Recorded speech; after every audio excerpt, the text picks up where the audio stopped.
everyone. Good morning, everyone. This is the August 9, 2021 meeting of the Vermont Climate Council Steering Committee, along with subcommittee co-chairs. This is a meeting we have with the co-chairs once a month to date. My name is Suzanne Young. I'm a chair of the Vermont Climate Council and the Steering Committee. So I am going to just run through the agenda that has been posted and is available on the Vermont Climate Council website. We are going to take care of some general business, which is to talk about the future council meeting schedule and subcommittee membership updates. We are going to have a discussion about subcommittee coordination and updates around drafting of the plan and review of key milestones. We'll take some public comment and we'll adjourn on or before 12:30 p.m. today. So with that, it looks like we have a full council subcommittee. I'm sorry, steering committee membership. I'm not sure if we have everyone we're expecting from the subcommittee co-chairs. So I'll turn it over to you, Jane and Catherine. Jane, do we have minutes? I noticed that wasn't on there. Do we have minutes to approve or? We should have minutes to approve, but it was left off the agenda, so we can table those. They are posted from last time online, and so we can move to approve those at the next meeting. Okay. Yeah, apologies. Thanks. Good catch. Yeah, I didn't see that when I was looking at the agenda on Friday. So please make sure that those are on the next agenda for the steering council. Thanks, Jane.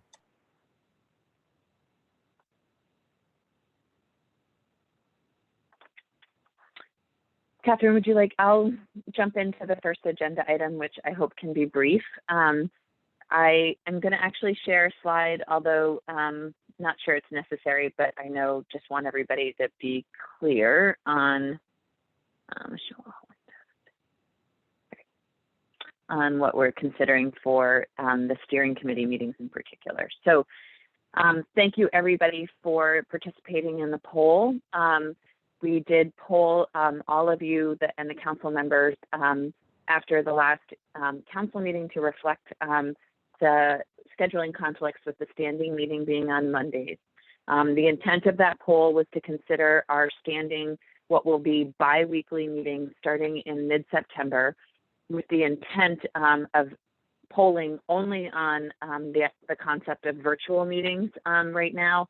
And then if and when the steering committee and or the full council chooses to have any of these meetings be in person with a specific focus at the meeting to call people together, we'll do more polling around that, recognizing that while this time works, it doesn't necessarily work for people to add in travel time. So the second choice time based on what folks saw in the poll was Tuesday afternoons. In order to sort of get everybody to consensus, I did individual outreach to folks who had reflected this time as not working for them.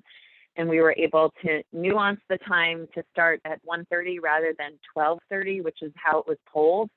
And everybody now that answered the poll can attend the meeting starting at 1:30, which is pretty remarkable, I think, for a busy group of people. So our intent is to put out a schedule that is from 1:30 to 5:30, although I'm open to discuss this with you all right now.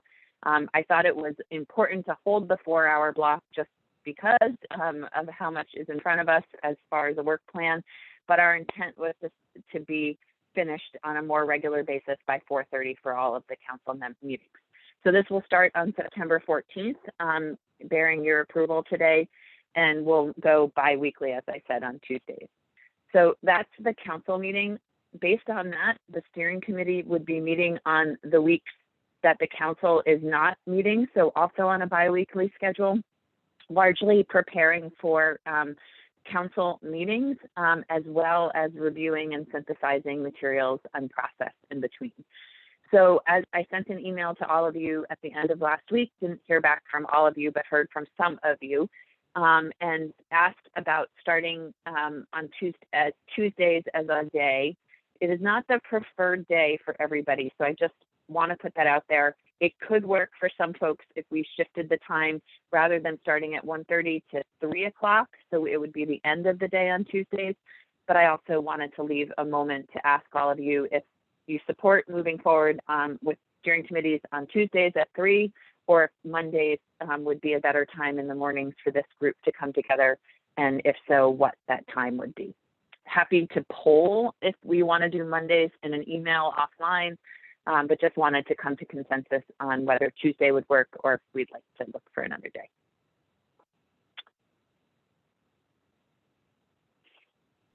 So the question for us, Jane, as the steering committee is whether we want to move our regular meetings to Tuesday from 3 to 4:30 starting on September 7th.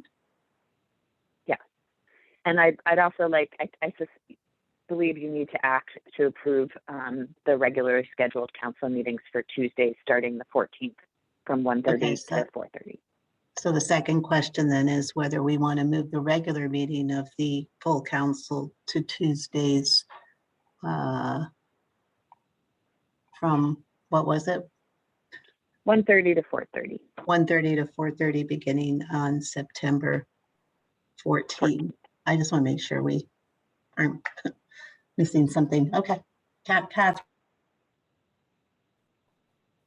Jared, please. Can I also just clarify on the council meetings, that would mean keeping the regularly scheduled August 23rd meeting, but not having the meeting on Monday, September 13th that had previously been scheduled. Is that right? Yes, exactly. Thank you, Jared. Yeah, we held Mondays going forward as a biweekly to get it on calendars, but all of those would get canceled and pulled, and we'd start with the 14th after it's August 23rd.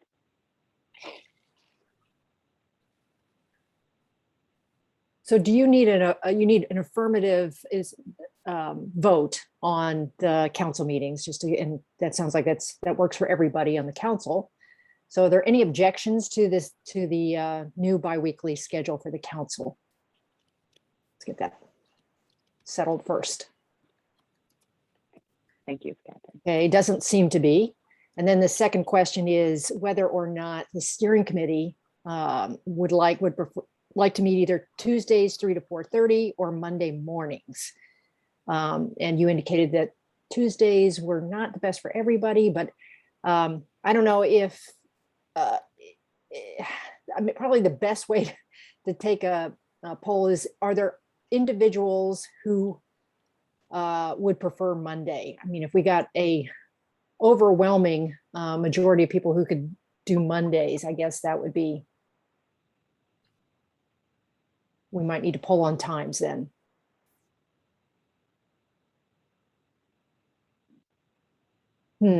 Okay, you're not getting a lot of folks for Monday, so it looks like you are okay to proceed for Tuesdays, 3 to 4:30.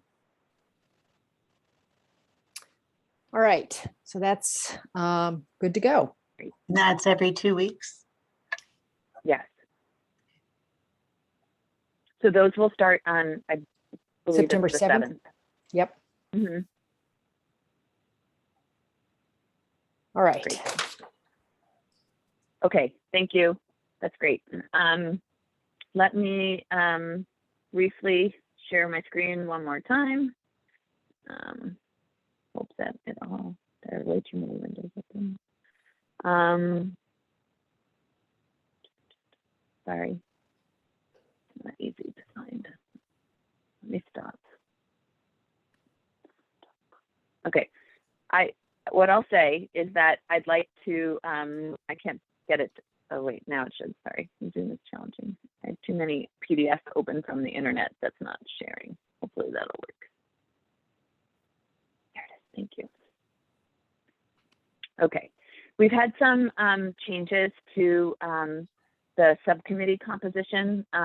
This has been, I wanted to update this. It hadn't been updated in a little bit on the website. And so it largely reflects staffing changes at Rural Resilience, as well as some of the other committees, highlighting key ACCD staff who are now supporting Rural Resilience. And then also recognition that Secretary Curley has officially appointed Chris Cochran as her official designee on rural resilience and will no longer generally participate in those subcommittee meetings. That Chris Cochran will in her place. So we've updated the subcommittee membership to reflect that, as well as at Just Transitions, one of the co-chairs, Nadia, that needs to be updated here also on this subcommittee member, but we'll talk through it, recognizing that we'll make the change after. Nadia has stepped down from Just Transitions as a co-chair and on the subcommittee altogether. And Mona Tolba is being asked and invited into the subcommittee, and Kaya and Sarah as co-chairs are here recognizing Sue Mittner's on vacation this week. And I'd love for you to just speak briefly, if you'd like, to Mona's capacity to bring additional support to the subcommittee.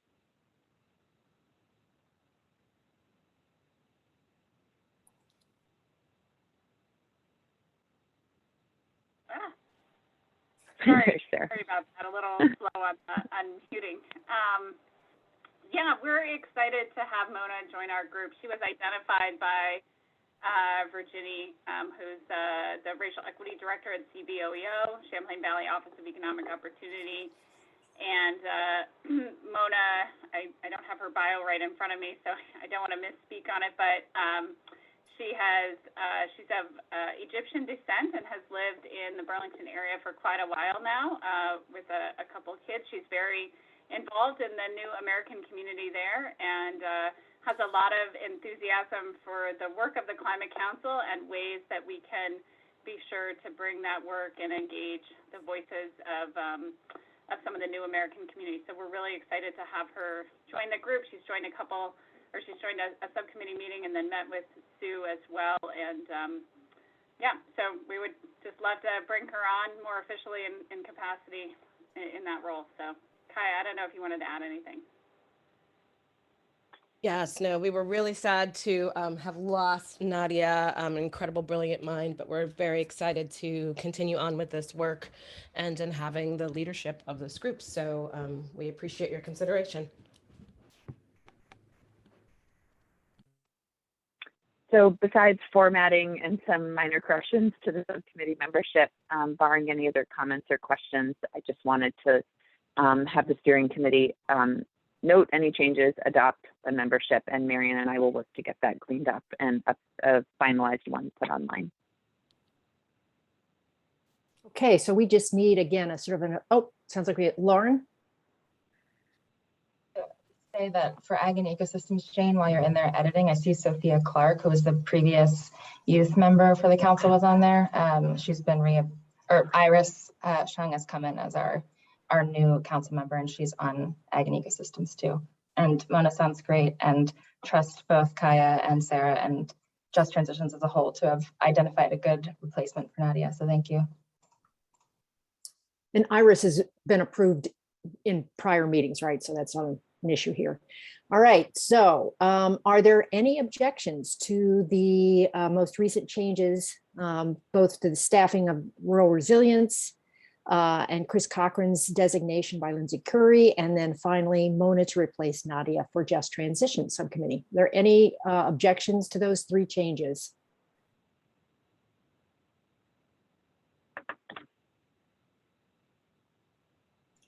Great. Great. Thanks. Everybody. All right, so I think Jane, you're up again. Okay. Okay, so this is really intended for me to kick off a substantive conversation with all of you around components of the climate action plan drafting, as well as hearing from co-chairs around timeline, capacity, and workload. And look forward to also the proposal from Chris, Leslie Ann, and Lauren today as well. So first off, it's been quite some time since we've had a review and discussion around the climate action plan draft. It's been months of progress and work and informing our understanding of the components that it will take to develop the climate action plan. And so Marion, myself, and David Plum have spent some significant time reworking the climate action plan draft in anticipation of this conversation with all of you. I'd like to share with you briefly the outline of the draft, which was provided to you ahead of time in an email, highlight the nuances and changes, and then invite a conversation from the co-chairs around how they see their work fitting in, as well as the steering committee, how you see the work fitting into the outline and what some of the key components are that are missing as of right now. So, okay. So largely the changes have been around thinking about the structure and the main components of the climate action plan itself, as well as the recognition that the last time the climate action plan outline was drafted and discussed both at the steering committee, and then with the subsequent subcommittees, we had not adopted the language of pathways, strategies, and actions. And so trying to think about and further refine where and at what level the work will be prioritized within the context of the climate action plan. In the last draft, we had still been using the language of recommendations and thinking about refinement at the strategy level for what we put forward in the full climate action plan for December 1st. And we're thinking a little bit differently about how that organizes at this point. So first and foremost, this will also, we struggled a little bit about whether to present the CAP outline first with you all today, or the milestones that we've teed up as components of this work. But recognizing that to guide the subcommittee work over the next 2 months and the milestones that we're thinking about, we really need to start to come to consensus on the climate action plan drafting. And so we're leaving this up here first, going to talk about this now, and hope to come back to, if time permits today, the particular milestones for subcommittees and how they'll accomplish this work over the coming weeks and months. So first and foremost, there's 3 main structural components of the climate action plan. The foundational work built into what we're thinking about as the introduction. And you'll note that we're starting to give context to what we're thinking about for length. This is in conversations and review of other climate action plans and thinking about what the relative space could be, so that people can get their heads around like what's required of them, like not a dissertation, but a few page summary, and where the bulk of the work will be found in the appendices and how we craft what's where in the plan. So what's changed here is the first and foremost, this has been at the center, the effects of climate change on Vermont. As I discussed earlier with some of you today, the fact that there are no sub-bullets is not a reflection of the significant weight of this component of the plan. It's just been a back and forth on the timing of how we were drafting this, both the work of the Vermont Climate Assessment as well as a task lead component within Science and Data that Jay Schaefer and Leslie Ann are leading, and trying to figure out what makes this up and how we pull it together. This section previously spoke just to the emissions reductions requirements as articulated in the GWSA. As you'll note in the milestones later on and in conversations that we had at the last Climate Council meeting, we've been thinking a lot about how to develop measurable goals related to the sequestration, adaptation, and resiliency work, largely comprised at the subcommittees of Ag and Ecosystems and Rural Resilience. We're hoping and supporting that process right now this month, and we'll hope to have goals that can be reviewed and adopted by the council at the August meeting.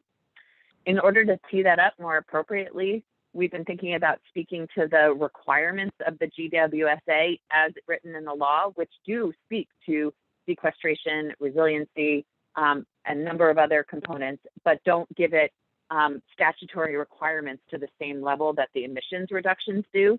And so we're hoping that by creating something that's measurable, not dissimilar from emissions reductions, we can elevate that work at a similar level to the emissions components and speak to the necessary actions across all 3 of those bodies of work in order to inform good climate policy. So that's the sort of distinction here that we're trying to draw out. Teeing up the recognition and important work that's been happening at the Just Transitions subcommittee. We've been also now thinking about not only the equity, but the foundational criteria at which we would prioritize and inform the actions that we want to put forward for immediate implementation in this climate action plan. And we've been speaking to those front and center around equity, but also around the technical feasibility, the co-benefits, the cost effectiveness, and the progress towards the GWSA requirements and goals that we would adopt as a council. We also thought about where and how we speak to public engagement that we've been learning from and informing all of the work to date, and that will certainly be a case as we move into the implementation of the public engagement plan during the month of September and into the fall. So thinking about that as sort of the foundational work to inform the pathway strategies and actions later in the plan. We then feel like it's important to propose a separate section specifically speaking to equity into the climate action plan, talking about how the council has operationalized the work, our engagement work in the space, as well as the process of holding space at council meetings. This would also be where we would have a succinct summary of the guiding principles and the scoring rubric, and really try to sort of call this work out and then put the detailed documents like the scoring rubric in particular in the appendix of the plan, but really try to succinctly speak to this work here in the front and center of the plan. We've also been trying to think about where and how the recommendations that are inherently going to come out of science and data speak to those within the context of building the climate action plan and informing the pathways and strategies.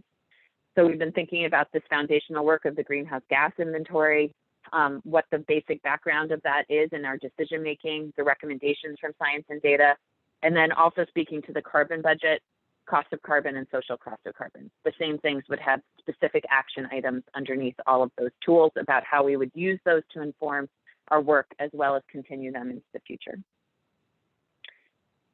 And then I encourage you, I'm not going to read this now, but David felt strongly and worked with Marion and I on trying to create some context about what we're thinking about here around the actions for immediate implementation versus the actions for further refinement, and how we are thinking about calling that distinction.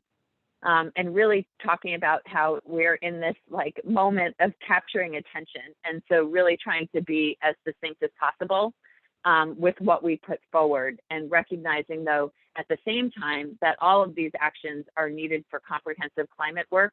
And so we've been thinking about a structure and how we frame this work with respect to having them all here, but not providing the necessary level of detail for all the actions, but just the ones that we are able to prioritize for immediate action. And those we've given some more specificity down below here about how we encourage folks to do that. So I'll speak to that in a second. But largely, this is the body of the plan. This is the meat of like what anybody could take from and move into a call for action. But we have it bucketed by pathways for mitigation, and then underneath that, the specific sectoral components, recognizing that there would be a high level framing for all of the pathways for mitigation, not dissimilar to what we envision for sequestration as well as resiliency, and then specific summary statements for the sectoral work that would fall under any of those different components of pathways. All of the pathways would be listed out. All of the strategies then each pathway would be a subsection, and then underneath each strategy we would imagine that there would be specific action items that are ready for implementation, and we've been thinking about these as the actions that are ready to move on for implementation, and those are components such as rulemaking, administrative action, legislation. And for those ones that we're prioritizing, we'll be thinking about how you really both speak to the description and the action type, but also how you've done a consolidated assessment of those actions on the foundational criteria and the cost and funding considerations as well, all to be listed out for each one of those actions. Recognizing that there may be more detailed assessment work done for each one of those components, technical feasibility, for instance, or cost effectiveness. Those for transportation would all speak to the technical analyses underway. But just an assessment, a description would be found in the body of the plan, and that detailed work would be in an appendix. And then recognizing that there are still going to be a number of actions that may not be ready for us to move forward on right away. We would list those actions out, but any specific details that we had run through for those would be put in the annex of the plan. All of this would be repeated for each strategy, each sector, and then specifically calling attention for mitigation.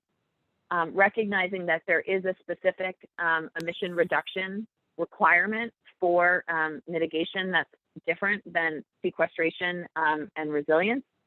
There would be this cumulative assessment at the bottom for all of the sectoral pathways within mitigation in order to say, what do we need to get to 2025? Can I just pull this all right here and have this distinct composed plan of the 2025 requirements, and then how is it helping us get to 2030 as well? That would be different for mitigation than it would be, but that's really the only large difference between mitigation and the other bodies of work. So we have the pathways for sequestration and storing carbon, and I think that these are the language that's called out for sequestration as well as resiliency and adaptation. Are conversations that we have yet to have and would like to have with how we're bucketing the work at the rural resilience and ag and ecosystems level. Recognizing that right now we just have 3 buckets, pathways for sequestration and storing carbon, pathways for adaptation and building resilience in natural and working lands, and pathways for adaptation and building resilience in the built environment. So all of that would comprise work that's cross-cutting from both of those subcommittees. And then finally, the last section would be around implementation. We've really been thinking about like the cross-cutting pathways down in here and how we use call-out boxes and different tools to speak to where we're really getting multiple benefits for one idea, and using that as a strategy to really adopt how we succinctly call out important strategies and actions. We've been talking about what the next steps are, how that would fit in. We've been thinking a lot more with Just Transitions about their role and thinking about recommendations for how we continue to implement the large component of equity work in the action of the climate action plan and the implementation. And then again, calling to the unique opportunity and time that we have with federal funding in front of us, but the recognition that we also have significant long-term funding needs and how to call out that. And then finally, just for one substantive section, I just want to recognize that measuring and assessing progress is a component of the technical analysis that's underway right now with CADMIS. It's largely focused on mitigation strategies and actions, but this is not to say that we couldn't consider how we would do this effectively with goals that are adopted by ag and ecosystems and rural resilience. And I can see this as a component of implementation to further refine the work over time.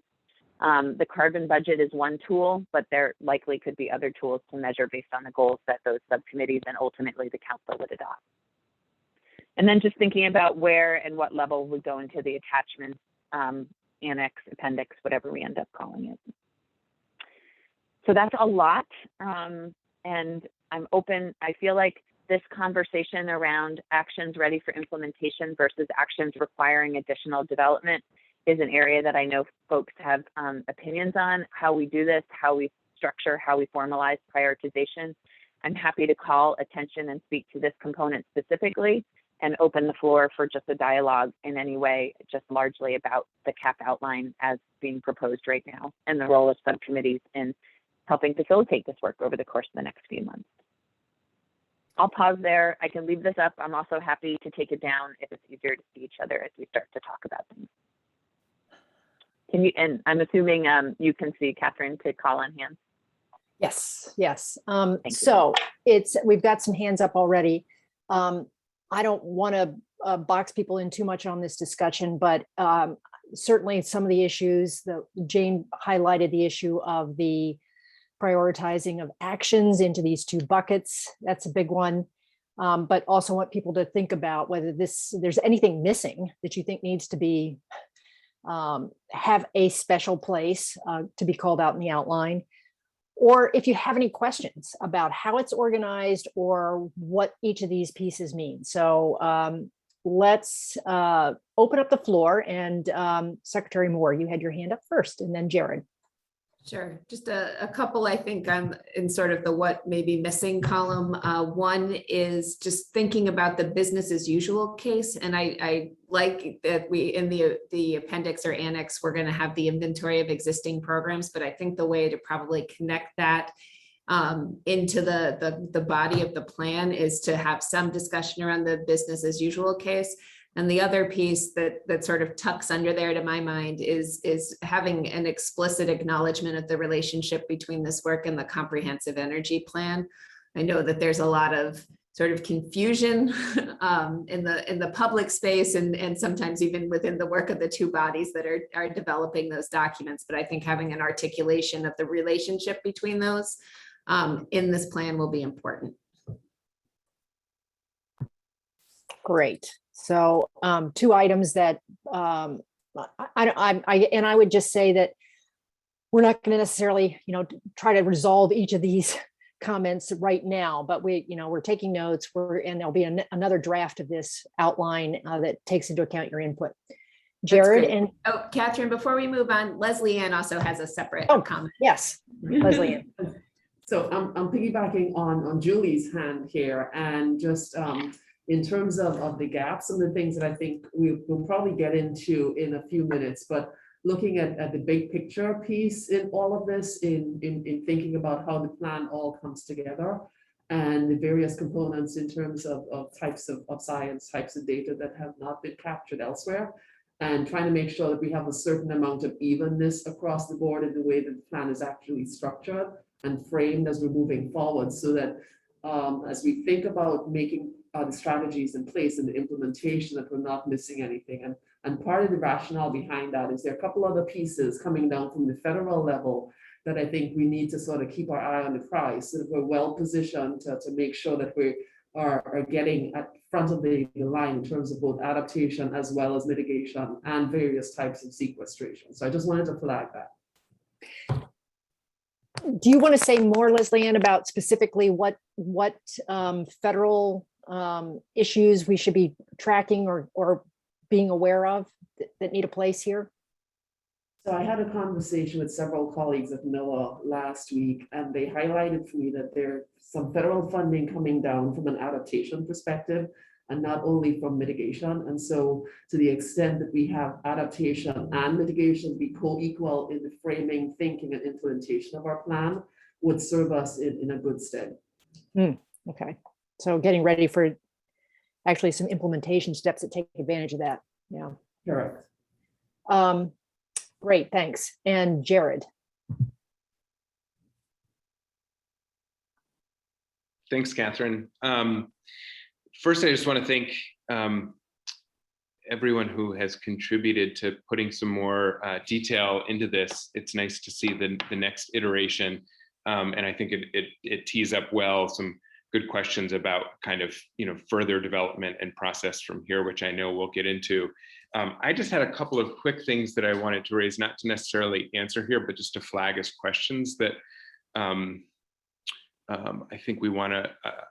I would suggest we be aware of. One is, I could be wrong, but my recollection is that at a previous either steering committee, I believe it was a steering committee meeting, we had agreed when we saw a draft that the letter would come from the full council rather than just the chair or the chair and co-chairs. So if we can update to reflect that, unless I'm seeing a thumbs up from Jane and nodding heads from Lauren. So I think I am remembering that accurately. I think I have a question about, again, doesn't need to be answered now, but I think eventually it would be good to have more detail on this. When we say the effects of climate change on Vermont, is that just kind of past and current, or is that also a forward-looking look?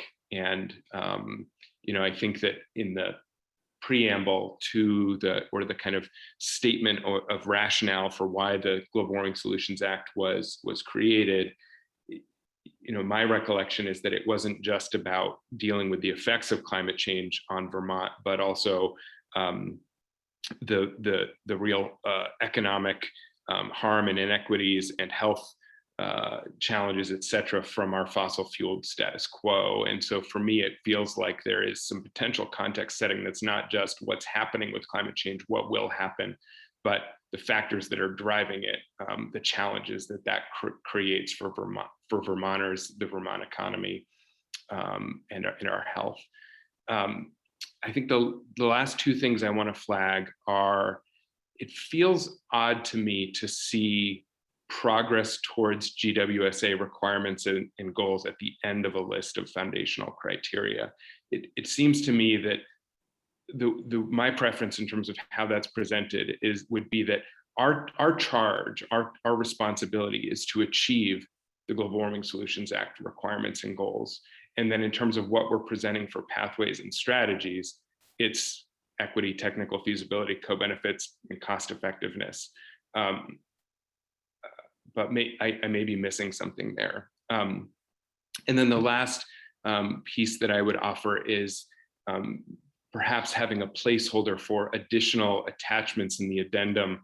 I'm thinking in particular some of the technical reports that are coming from our consultants that are being reviewed by the Science and Data Subcommittee right now, which we may also want to include for reference at the end of the report.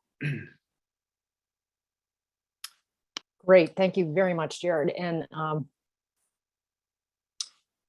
don't know, I'll certainly give you an opening, Jane, if there's anything you want to clarify or respond to, but just let me know.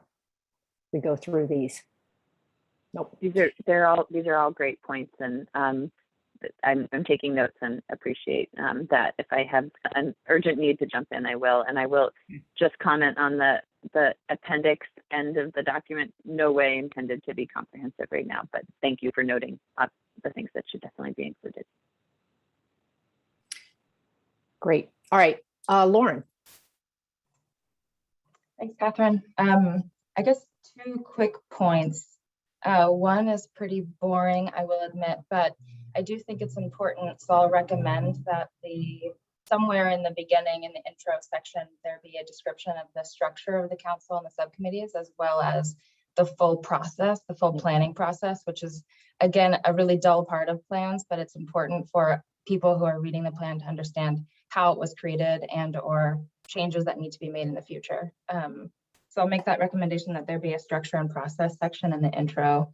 And then as far as I want to support Secretary Moore's recommendation that there be a business as usual section that includes how this plan will relate to the comprehensive energy plan, and then maybe fold that into a comment that Joe Segali made about where current actions that are already being implemented by state government go.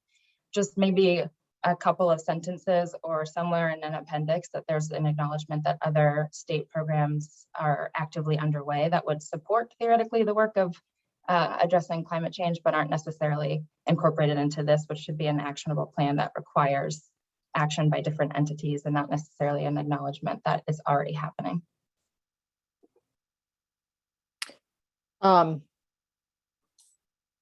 Yes, I mean, as limited engagement that I'm having with the cross-sector mitigation, I understand that is kind of an assessment that's taking place as people are going through some of their development of some of their strategies and pathways. So the development of the, recognition of the current programs. Bronwyn, do you want to introduce yourself? I understand I see in the chat, you're standing in for Erica.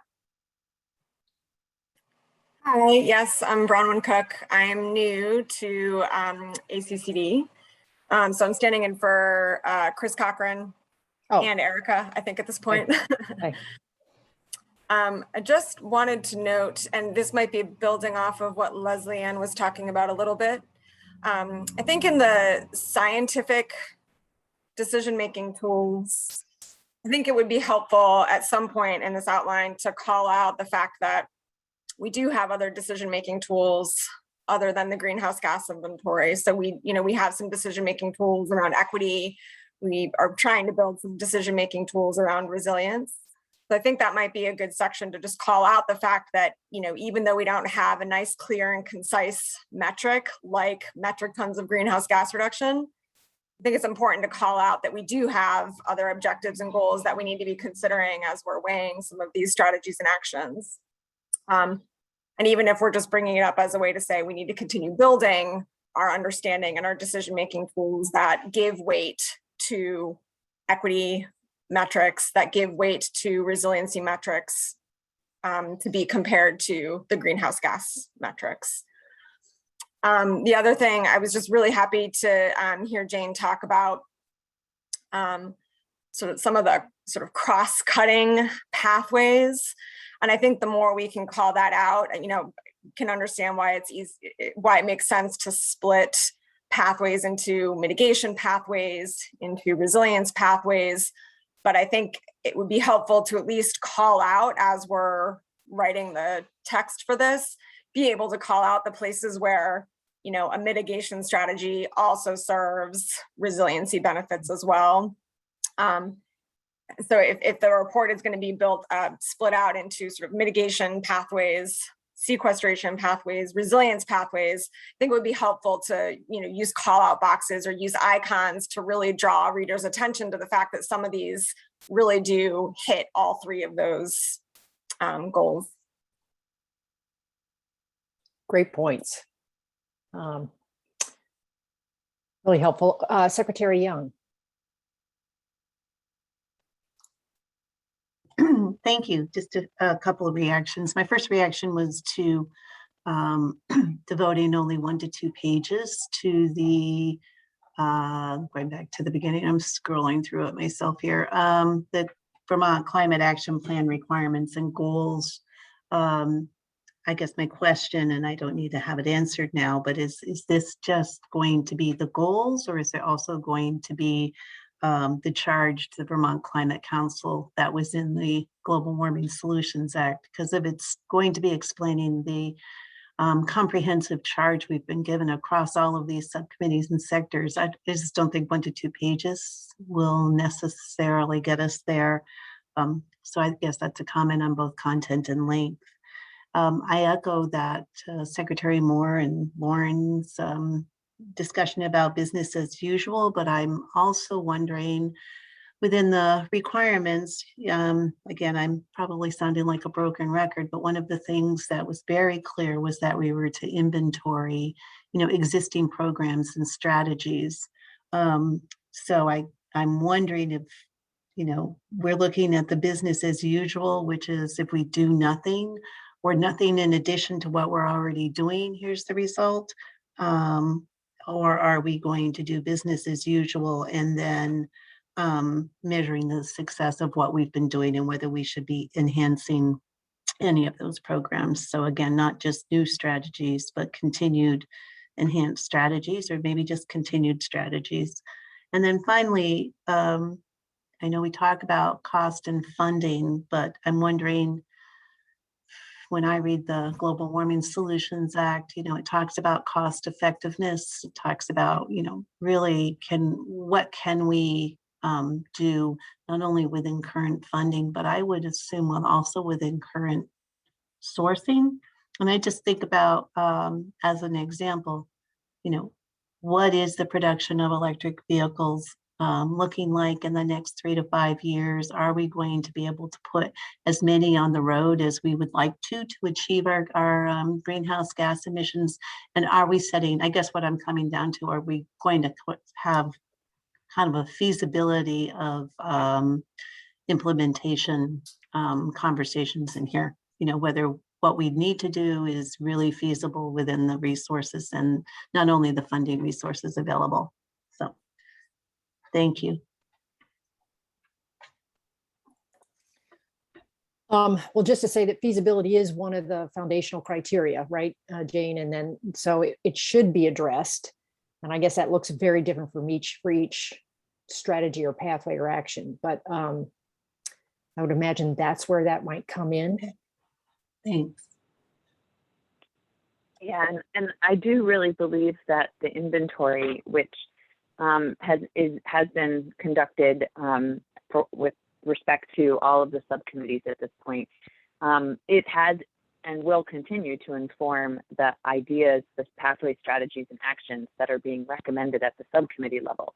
And that's clear, you can see at the level both at the strategy level and that it will be very clear at the action level as subcommittees prioritize their work. And the actual explicit inventories themselves, I see those and ask all of you, they've informed the work that'll be in the context of the climate action plan, but the actual laundry list inventory will be an appendix itself. And then I really appreciated your comment, Secretary Young, on the content of that first section of the climate action plan. And if it's as broad in nature as you and others perhaps suggest, then yes, certainly appreciate, as we all think about that, if 1 to 2 pages could actually cover it. So thank you.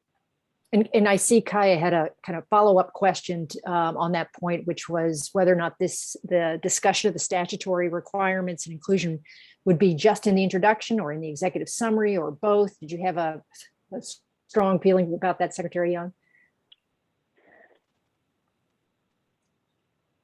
No, I don't have a strong feeling about that. I mean, I just don't want to lose sight of the fact that there are a lot of requirements in the law, and we just want to be as comprehensive with the public about what the charge of the council was.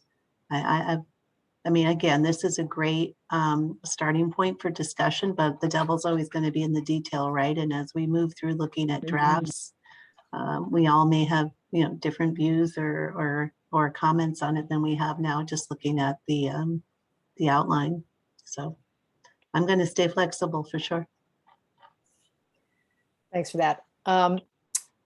So I don't see any other hands, but I did want to make sure that we had an opportunity to talk about the section that Jane highlighted, which was one we thought you want to have a little more discussion about, which is how to do this prioritization and where that falls. So she made it clear that we're, all the pathways, all the strategies need to be in the main text, main body. But when we get down to the action level, the thinking at this stage is we want to be more targeted. And that means sort of making a cut, winnowing your actions down to what in the text above says a handful of actions that you've had the opportunity to really do an assessment on. That means you've either got the cost effectiveness analysis done through the economic analysis. You've gone through the steps of really looking at each of the foundational criteria and making those qualitative judgments that you need to make around equity and feasibility and co-benefits. And so that they're really well developed and ready for real action, ready for implementation. So I'm assuming that's also where you might be making recommendations around how what mechanism of implementation is needed. So I know that some of the subgroups of the cross-sector mitigation have already been trying to think through how to prioritize some of these things, but I want to make sure that everybody has an opportunity just to ask questions and weigh in on whether this makes sense to you, whether it's doable, and whether it's clear to you how you'd go about it. So I saw Liz and then Jared's hand go up. Sure. I'm not going to answer all of those questions, although they're good ones, Catherine. My boring point first, this gets to just later in that pathways section in terms of the order of presentation. I think we're going to have to be open to what order makes sense as you begin to pull this together and we begin to look at it. My gut is that, for example, transportation building makes a lot of sense first, given it's almost like the magnitude of the problem lens or something that we may want to move up, for example, non-energy or ag below transportation and building, and then take on kind of the source issues and electricity. So that's a boring point, but just one I wanted to put out there. Think about the order. And then more to Catherine, your point, I support what this draft is aiming toward, which is near-term actions, more certain to be ready for immediate implementation while we identify things that need further work. I think that's essential that we do that. So I support where this is headed. And I think that we may need to exercise forgiveness, even within some of those early action, nearer term recommendations, to put them out there as urgent and necessary, even if we don't have all of the answers to the many different points that you raised in framing it for us. Particularly given some of the funding issues that are on the table right now and the need to make sure that we take the opportunity here in Vermont to make progress where we can with the, kind of extraordinary convergence of circumstances and federal money coming in. I like your exercising forgiveness point, because I hear you that we won't necessarily, or they have all the answers, particularly on the funding front. And I think we've acknowledged that's something that some of these may be presented with options. I've also heard that discussion across sector mitigation. We may have a number of options. We won't have all of the answers or want to be that precise. Jared. Thanks, Catherine, and thanks, Liz. I appreciated and agreed with your comments, Liz. I just want to speak to this question about presenting only a handful of actions. And I think if we kind of are thinking about kind of two alternate ways of framing this, one is, and this may not be a fair characterization, but just to help try to clarify the point. If one option is to present a smaller number of recommendations for the sake of clarity and flow and accessibility of the document, but that those actions don't add up to actually meeting the requirements, versus a longer list of actions that will likely be necessary to meet the requirements, I think we have an obligation to do the latter. That's not to say that there shouldn't be a prioritization of those actions based on impact and how they help us meet the legal requirements. But I would not want to see us be dogmatic or have like an arbitrary limit to the number of actions that we put forward for the structure of this draft. I think it's most important that we put forward the number of actions that we feel like will be necessary to meet our legal requirements and the intent of the law and our charge as a council and for this plan. And that may be a large number of actions. So, yeah, Jane, I see you're unmuted. You want to respond?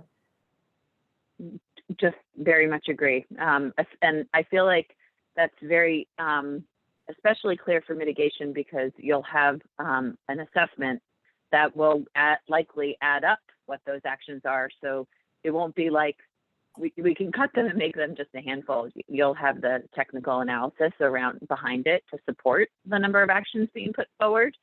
And I'm hopeful that both the goal exercise for ag and ecosystems and rural resilience will also start to shape the complexity, well as the comprehensive nature of all that is really needed to advance the work in both of those spaces. What I'm seeing like in the chat right now around, with the appreciation of all that we've done since Irene, but also the recognition of all that hasn't been accomplished yet, and trying to build off and make that case in the climate action plan.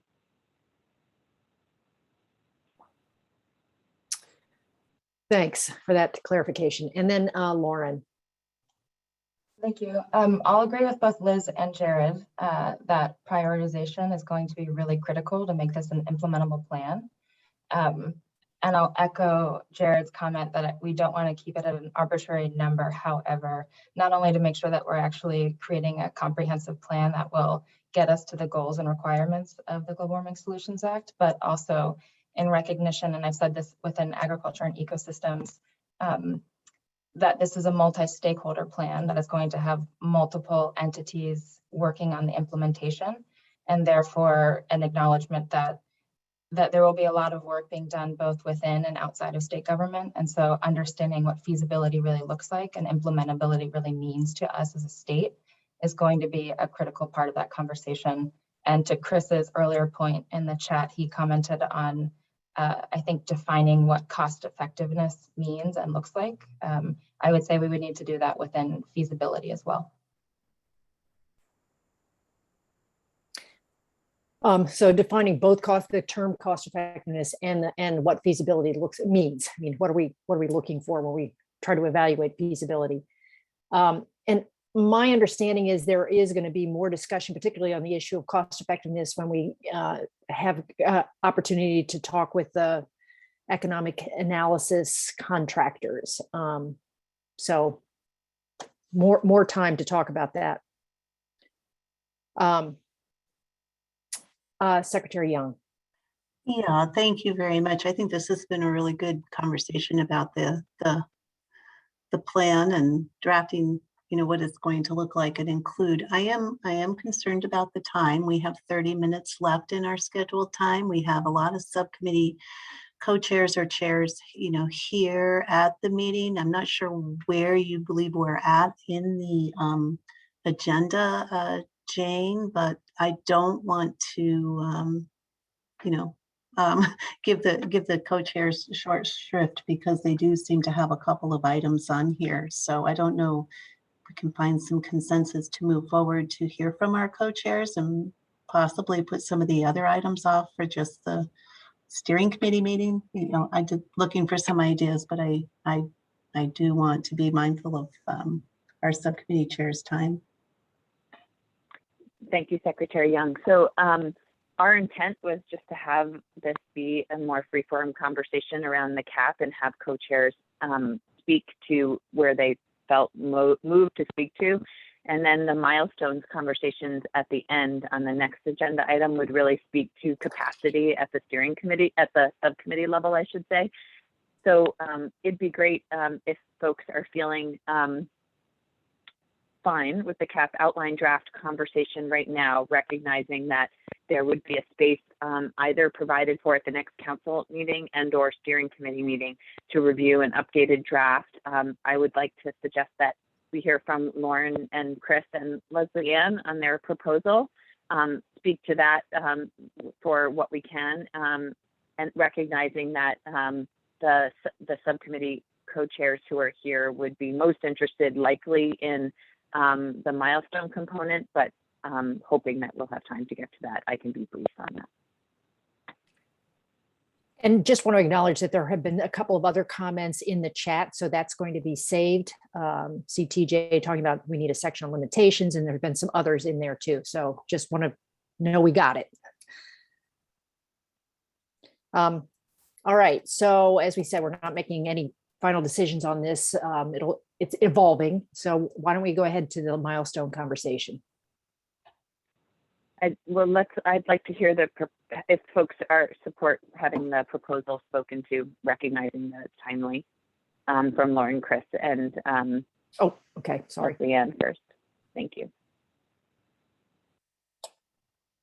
I think I got Chris to agree to present it, but I'm happy to share my screen for if that's helpful, Chris, or if you just want to kind of intro it and then I can share my screen afterwards, let me know. No, go ahead and share your screen. Thank you. So we had a group of us had talked about, and we brought up the steering committee last time, about the idea of creating a task proposal whereby a group of counselors would participate in assisting the state staff and subcommittees with the CAP development. And you can see, I won't read what Lauren's posted. I know it's hard to read and listen at the same time, but basically the idea here is to have some direct counselor engagement in the drafting. And I think, and I'll just note a caveat here that we don't call out here specifically, but this would be people who have the time to actually do the reading and engage in the draft, in the drafting process in a meaningful way. And in my practice and working on this and other plans, typically, staff will draft things, but we have like when a regional commission, we actually have a drafting committee of commissioners. So it's not just a staff product that's getting drafted; it's ultimately a commission product that's getting drafted, and staff are getting feedback, from the commissioners on a regular basis. And we have a lot of committees are getting feedback from commissioners on the other committees. In this case, it'd be analogous to the subcommittees of the Climate Council, to give feedback throughout the process so that the draft is really can be said to be from the council. And, in my experience, it works well. It doesn't have to be onerous or burdensome. I'm hopeful that because it's defined as a task, it wouldn't necessarily have to meet the same open meeting requirements, because no decisions would be made. It would be literally just helping with the crafting of the drafts, to then go back out for public, for very public debate or discussion among the subcommittees and the steering committee and others. But the development task is responsible for identifying key and cross-cutting pathways and strategies for the council's consideration, creating a prioritization framework, ensure cohesive vision and voice, development of timeline for draft cap sections, develop process reporting cap milestone updates, and review and incorporate council subcommittee and public comments and feedback on draft sections of the cap. So I think this would be workable. I don't, my hope and intent would be that it would not be burdensome to anybody, but actually it would help the process along. And I'll hand it over to Lauren and Leslie Ann to see if they have anything they want to say, and if I got anything wrong. That was pretty comprehensive. Leslie Ann, do you wanna provide any comment? No, thanks, Chris, for kicking that off. And I think part of the rationale behind the proposal is to get some of the big picture thinking that I had talked about earlier, so that we have all of the moving pieces as we try and get the plan in place.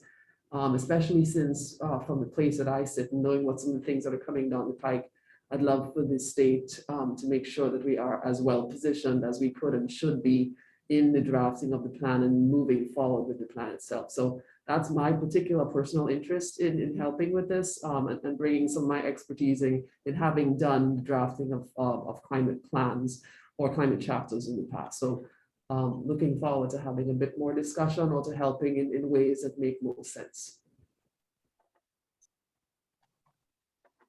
So we have a few minutes for just quick reactions to the proposal. And, people's thinking about their capacity to be able to volunteer for this type of thing. Yeah, Secretary Moore.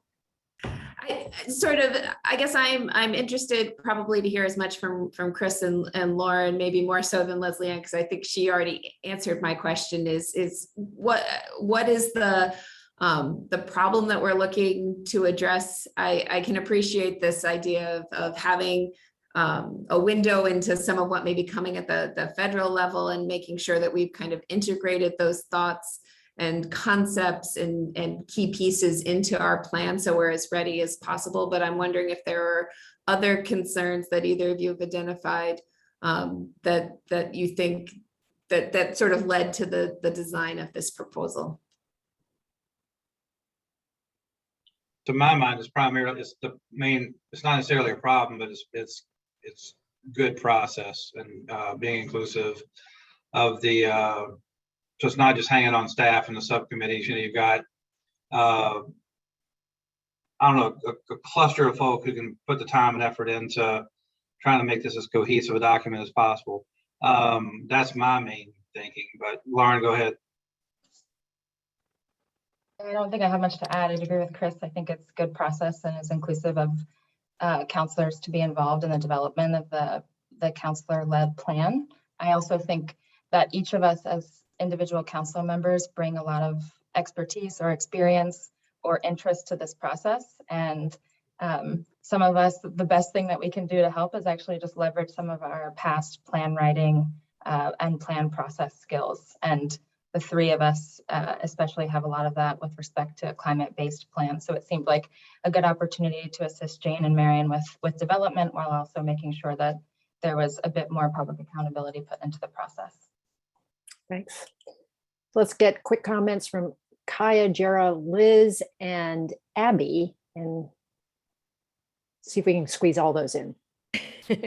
Thank you. No, I appreciate this proposal, and I appreciate the opportunity to speak on it. I think it's a really interesting and important concept because I know that some of the concerns that have been raised in the public is around a continuity. You know, it's almost like the concept of the warm handoff. So we're getting public feedback, we're getting this really great engagement between the public and private sectors in the development of these strategies and actions. And so this just ensures that there's still that continuity remains all the way into the finality of the product. And I think it might also help as well. There's just so much wisdom that will come from the folks that will participate in that, I think, just in having been on the ground as well, with the support of the staff, that I think will really provide a great set of extra eyes and a differing level of accountability, to ensure that thread is maintained. So I do think it is a very interesting prospect. And I know that as well, the equity letters that have come out where people have asked and spoke around equity, we're seeking to have some sort of, again, connectivity to the final, to each part of these processes. And that would be the one last place I see that this can be tightened up. So thanks for letting me speak. Yeah, appreciate that comment. Jared? I'm happy to defer to, I think at least I know Abby hasn't spoken yet. I know I've spoken quite a bit, so I'm happy to go lower in the speaking stack. Okay, well, I appreciate that. Abby, let's. Oh gosh, Sure. no, I'm very much in support of this. I don't have the capacity to offer any help in this regard, and I don't have the planning experience, but certainly if we have counselors that do, I don't understand why we wouldn't utilize their expertise and knowledge. And particularly, these are all people who are, again, I guess I just think about this in terms of how we tried to structure our subcommittee as well. When you can pull in people who have functioned in very multifaceted, multidisciplinary ways, the expertise that they can bring into a process like this is only of benefit as I see it. So I would wholeheartedly stand behind. Also, as a counselor, it's, to be frank, if the counselors are supposed to put forward a plan, it seems like there should be counselors involved in writing it. Okay, Jared?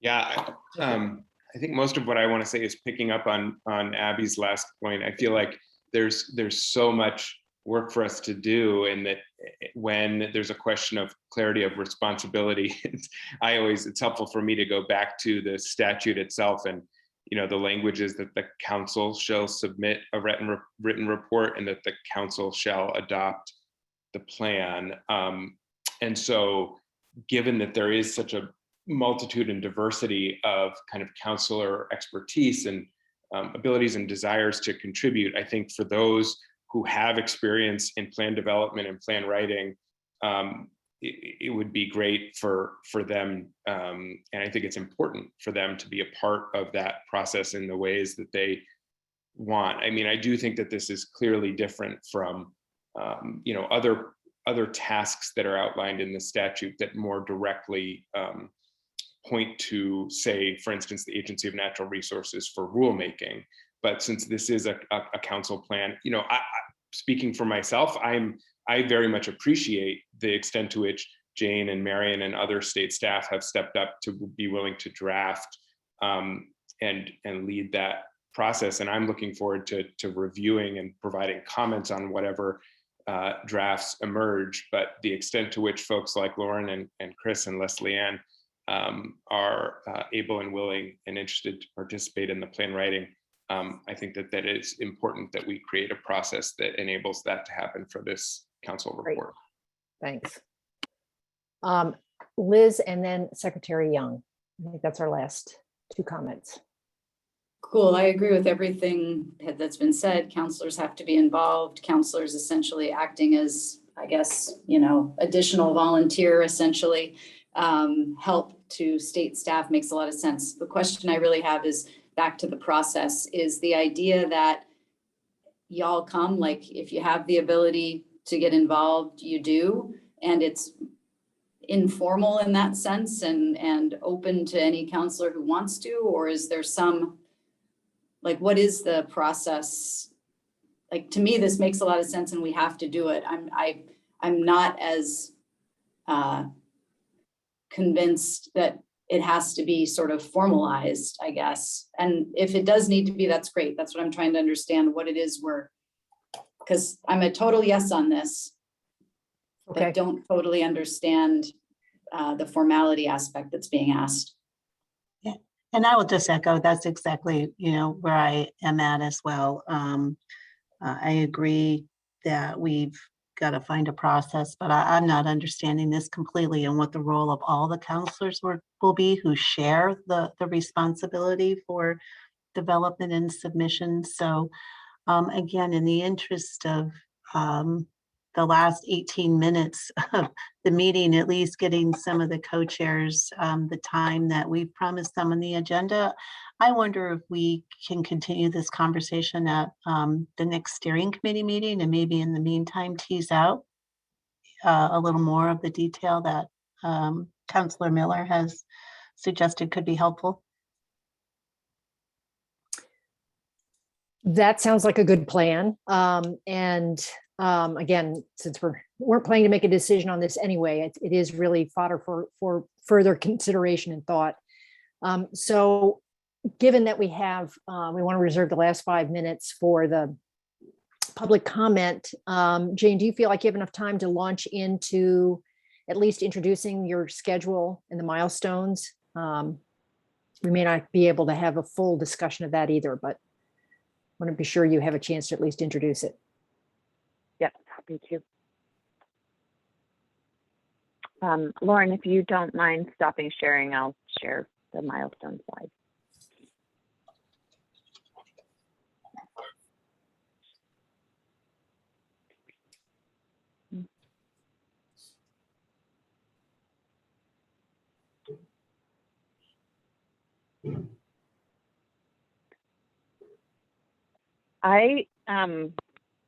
Ahead of this meeting, we continue to update the milestone slide with a lot of details to support the necessary work to take us to an adoption of the plan on December 1st.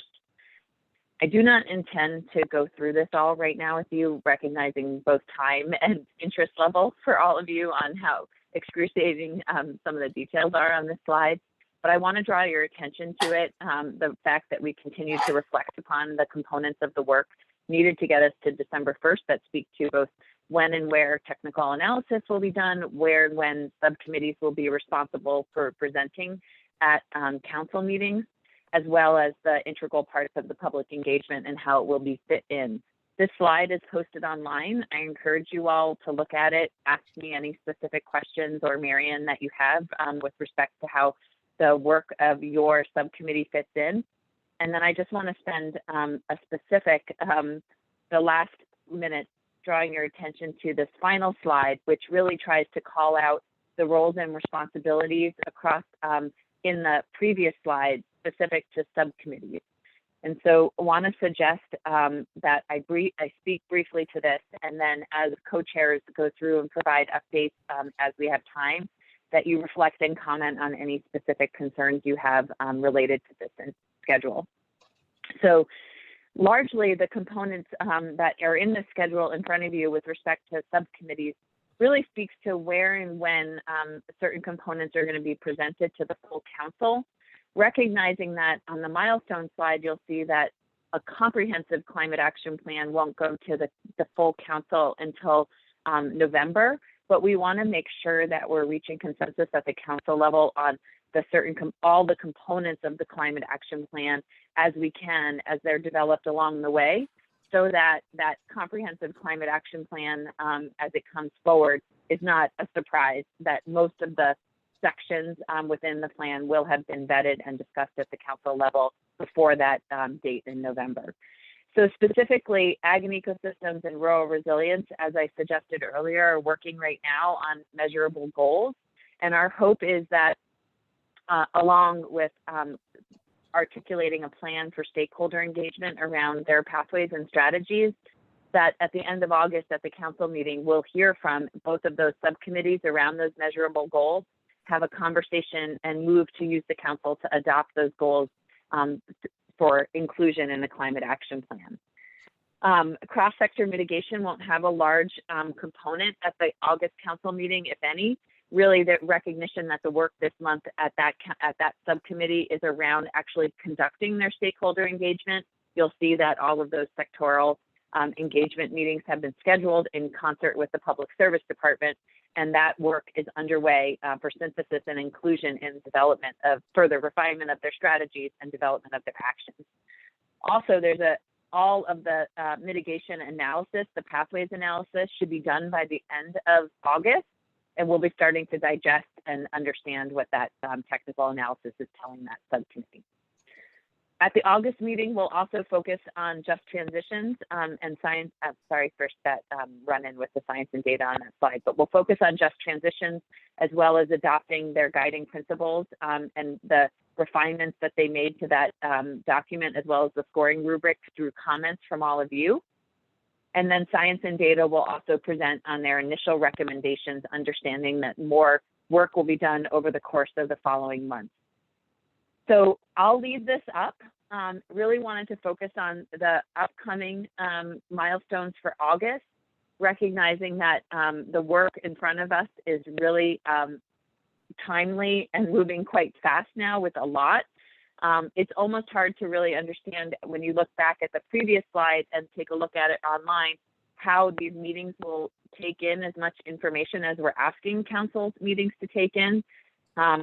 For instance, at the end of September, we're proposing actions being presented by both Ag and Ecosystems and Rural Resilience as the meat of the September council meeting. That's a lot of information to digest at one meeting. So I really encourage folks to look at the milestones as proposed online, take a look at it, and we will discuss this more thoroughly with each subcommittee specifically to get feedback. But I just wanted to use this as a way to tee up the conversation with all the subcommittee co-chairs here to speak to the progress that they're making and the timeline that's in front of them. So I won't go into the rest of the detail now, recognizing the time we're under constraints right now. And we'll pause there and ask Secretary Young to speak if you want to speak to this specifically first. No. So your hand's just still up, but sorry. So if, I'm assuming that, there aren't any big surprises on this table, but for the individuals that have the responsibility of presenting, but it may, seeing the whole picture together may be new to everybody. So wondered if any of the co-chairs of the subcommittees want to just raise any red flags about whether or not anything on here is of concern to you.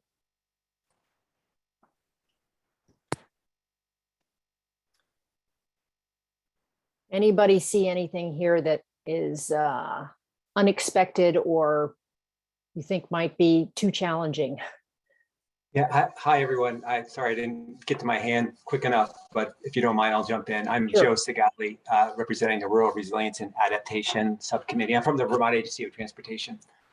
And it's really helpful to see the milestones presented this way.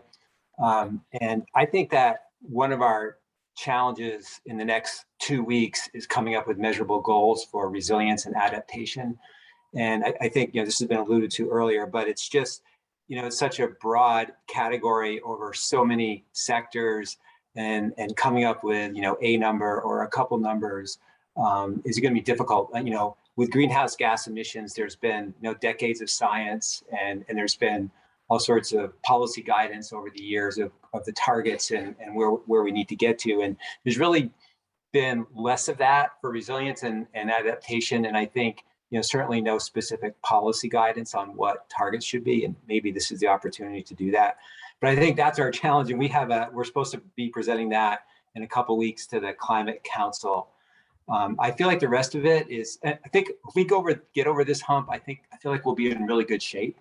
But I guess I would ask the council members to really be flexible and understanding about what we can really do in that time frame. And maybe what we really need is some, maybe we'll be providing some direction or some process on how to get to specific measurable goals and not those actual measurable goals yet. So that's just a heads up to you. And the rest of it, I feel pretty comfortable about, because I think we've done a good job with the pathways and the strategies, and we're in a good position to start hanging our actions off of that.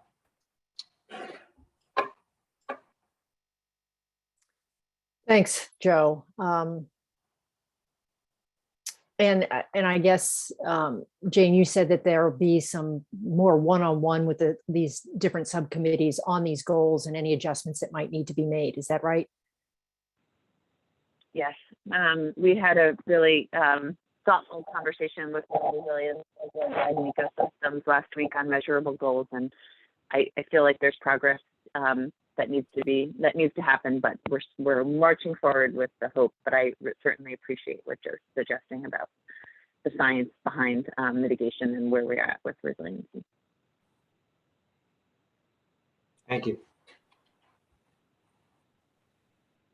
I'm going to stop sharing and just want to be mindful that it would be great to hear from all the co-chairs quickly on this. And then hopefully we can go back perhaps for a minute with respect to Lauren, Chris, and Leslie Ann's proposal, because I see in the chat that there's a call to actually have action taken now if we'd like to do that. Okay, I'm missing that. So heard from transportation, rural resilience. So cross-sector mitigation. Jared, did you want to weigh in there? Or you're not actually, do we even have anybody from cross-sector mitigation here? Peter or nope? A lot of committee members, but no co-chairs that I see. Okay. Yeah. Science and data though, Jared. I don't have any immediate reactions on behalf. Are you asking for reaction to this timeline and proposal? Yes. No. TJ, you're here too. Do you have anything to add?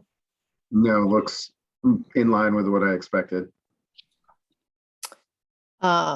Just transitions, Kaya and Sue. Trying to see where everybody is here. Yeah, Sue's out today. I think the timeline, Jane, you had is fine. I mean, I think what exactly that work is for the Just Transition Subcommittee during the fall months is something we'll continue to need to get clarity on, but I don't have any other comments. Kaya? Yeah, no, I think that this is helpful. I know we're all feeling that trepidation around the engagement continuing beyond the release of the first version, right? We're not calling it a draft, right? So the first iteration of that report. So just so that people don't feel like their words didn't have meaning because they weren't included in the plan. So, but otherwise, we'll continue to monitor it. I appreciate the work that's gone into it so far. Great.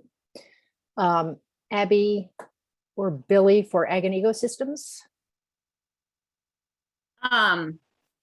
I can't say that we're not intimidated by the milestones ahead, but certainly I believe that we are on board for them and working steadily towards them. We have some work planning with CBI laid out in the next few weeks to begin to figure out our draft strategies and screen, sequence, prioritize, etc. So it's all for me. I think Billy had to drop off. All right. Well, thanks.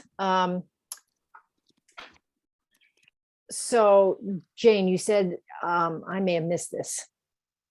You want to do you want to sort of get a sense of the group on the proposal on the drafting, or is that what you said? Yeah, there's just a lot of discussion in the chat around not letting the issue of the proposal for counselors to step forward in a more formal way to support the CAP drafting to happen at this meeting, recognizing the timely nature of it. I don't really feel, and I feel like that makes a lot of sense, because I feel like having that decision made sooner rather than later makes a lot of sense. I will say too, I feel like I'd like to speak to this briefly, just about state staff role and counselor role briefly.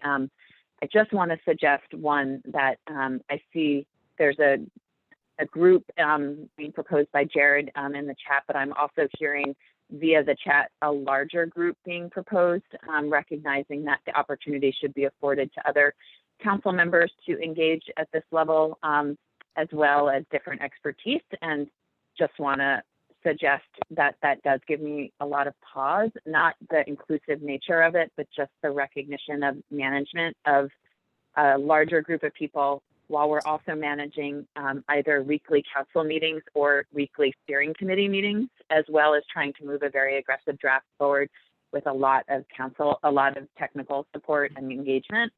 And so having another large group to manage in between those meetings. I also just go back to the question of the problem, and only because I bring this up largely because I think that we are striving to have direct counselor drafting of this as we position ourselves with respect to the roles of the subcommittees. And then just wonder, since we're meeting with a steering committee or the council meeting every week, question this necessary other layer of folks that in a formal process way, rather than engaging them directly in components of the CAP drafting that they care about and want to support and help in that way. So I just recognize the amount of process that we deal with right now and trying to figure out how we move efficiently to craft the CAP on a very short timeline. So the question is whether or not there is, it makes sense to have this additional voluntary group of counselors, which at this point could be unlimited. A number of counselors who agree or want to step in and volunteer to help with the drafting, in addition to this, or at least provide very regular feedback on the drafting. For the most part, we've heard people that seem to be generally in favor of that idea, although it's clear that we don't really have that pinned down what that looks like or how it would work on top of all the meetings that Jane's just outlined. How do we fit this in between all the other process that we have, or is it overlapping? Is it in addition to? I see, Gina, you have your hand up. So if you have another comment you want to make before we sort of take a sense of the group of where we are, please do. I'm a little bit confused by the proposal. To me, there are two issues. One is the actual writing of the report and all that entails. Writing in such a way that's accessible and clear and consistent and well done. That's one issue. And that's a big void. I'm not sure how that's going to happen. The other is dealing with cross-cutting issues and dialogue of framing and refining the work of the various silos. And is that this new group going to do that, which is an incredibly important role and something that I think is redundant? I believe that work needs to be built into the existing work of the committees and setting up meetings so there's cross-sector dialogue, not cross-sector, but cross-sector within the cross-sector mitigation team, but also amongst the other committees. And in the chat, I threw out the issue of smart growth and how many of us talked about that at the readout the other night, but we have the other day, but we don't have a mechanism for how we're going to talk together to figure out what our recommendations are going to be. I want to say what the resilience group is going to say about the need for concentrated mixed use development patterns, for example. What is the mechanism for that to happen? We don't need another committee for that to happen. We need to build that into our system. We may need another committee to physically bring everything together and get it written. Maybe I'm missing something here, and others please jump in. It's that latter, Gina. It's that making it actually come together. That what you said. Writing, the physical writing, taking everyone's drafts, editing them, and putting them together. That's an editorial board. I don't know if that's the right term. You're just synthesizing words as opposed to making decisions about what gets put in and what doesn't from a cross-sector perspective. That's my take, but we can draft out, we can work on the details of how it's specifically defined and how that works. I mean, I would love it if somebody took over the writing of this, because I don't know, I thought that we would have consultants that would be doing that, but if we don't, that's a big issue. It's a huge issue. That's very different than resolving cross-cutting issues. That's very different than figuring out if all of our strategies are going to add up to the goals. That's something the council needs to do with information from the committees. So I don't know if this is Secretary Moore or Leslie Ann, is that your hand? But maybe you can help us, Leslie Ann. You're learning quickly here, Catherine. Which hand is which here?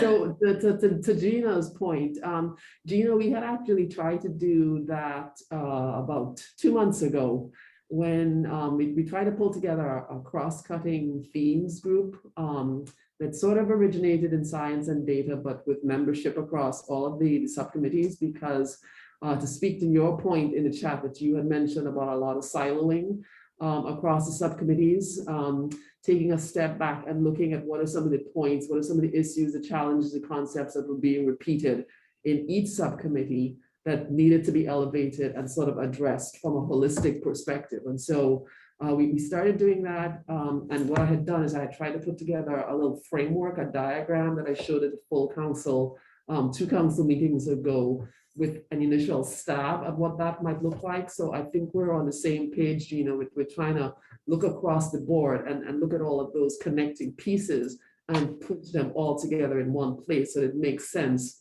as we think about each one of those connections.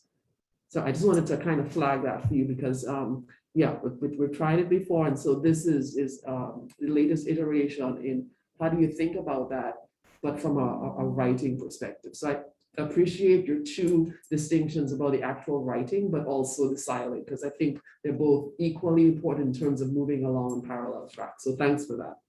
Well, I'm really interested in knowing when that dialogue is going to occur. I mean, I think it needs to be done verbally, not through writing. For example, our smart growth conversation or electrification conversation. I can list off, and this becomes more acute as we refine our strategies and actions. Then 2 months ago, we were still in a really big picture as to where we're headed. Now we're beginning to narrow down, and it's becoming really essential.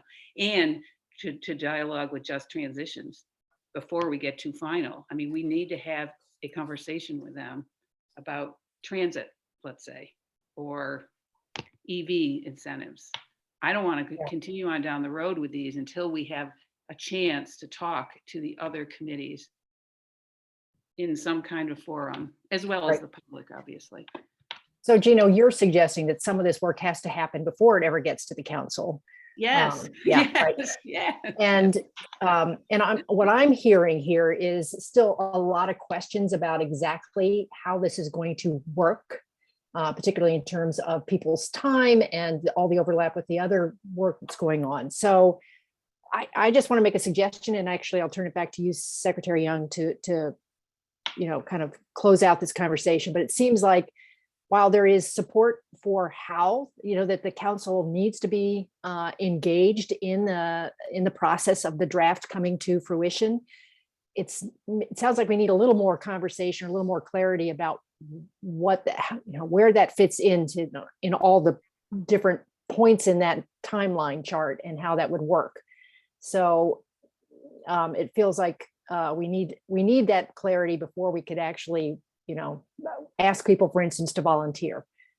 Secretary Young, I'm going to turn it back to you to. Oh, well, thank you. I did want to just appreciate Gina's comments, because I think she's starting to hit the nail on the head. I know early on we talked about cross committee collaboration and having some members of one committee attend the other committee meetings.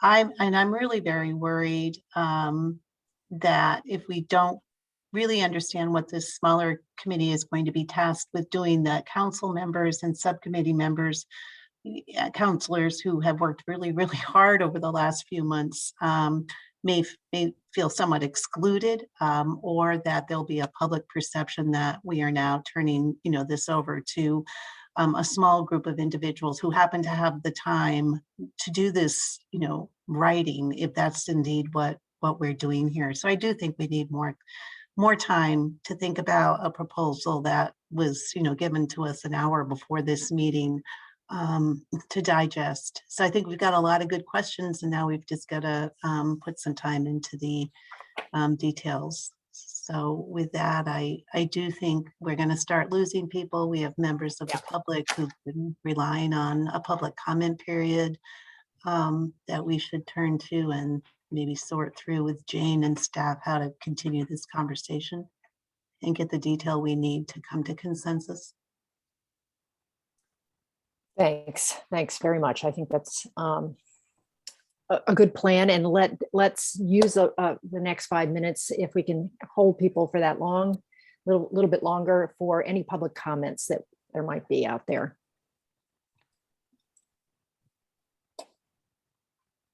So I'll ask again for the public, if you could use your hand raising function, which is under reactions, so we can see who might want to speak. Charlie Hancock. Hi, thanks for the opportunity, and it's been great to kind of be a fly on the wall for this, having not been to many steering committee meetings. This has kind of helped answer some questions around process that I've had in our subcommittee meetings. But one thing that seems to be, I'm having a hard time with it, is it seems like it'd be hard for the councilors to put a proposal together as far as where their work would intersect with the existing plan for drafting the climate action plan, without having more of a concrete idea of kind of like what the existing timeline and plan is currently for that. Like if there's a current kind of sub timeline that maybe isn't on that spreadsheet that shows when that drafting is going to take place now, that might be able to better assist the councilors that want to be involved, as far as here are the points of intersection where that group, whatever it is, would be able to work with them. So if that exists, I apologize. That's kind of the one thing I'm wondering about. So thank you. Thanks. And I would just say, I don't think it existed. My quick look at that is it's not down to that fine a level of detail yet, but probably needs to get there. So any other public comments before we close out? All right, not seeing any hands. So just a quick recap. I just want to note that we did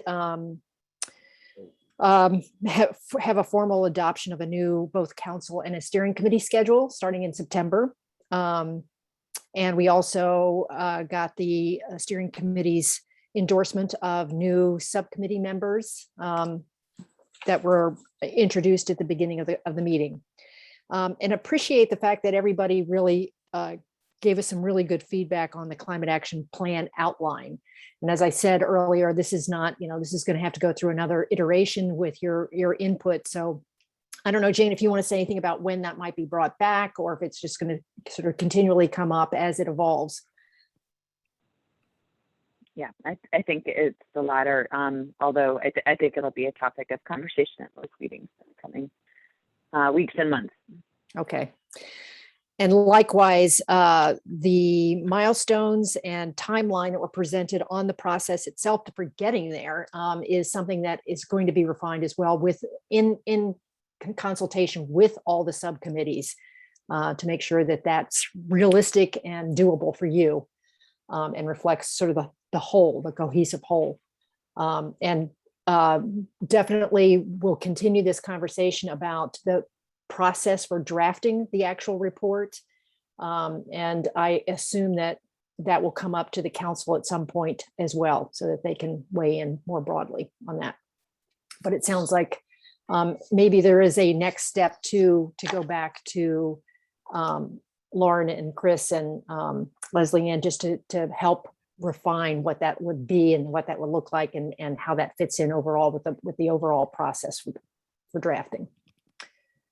Any other, Secretary Young? I guess I'll leave it to you to close out. We don't have any other comment? Well, no, thank you, everybody. Again, for a very good conversation around a lot of thorny issues and, in progress. I just appreciate all that folks have done. I hope you get a chance to enjoy these last few weeks this summer on top of doing all of this work. And it's very much appreciated. And I think we're making good progress. So thank you. All right. Thanks all. Have a good week. Thanks, everyone.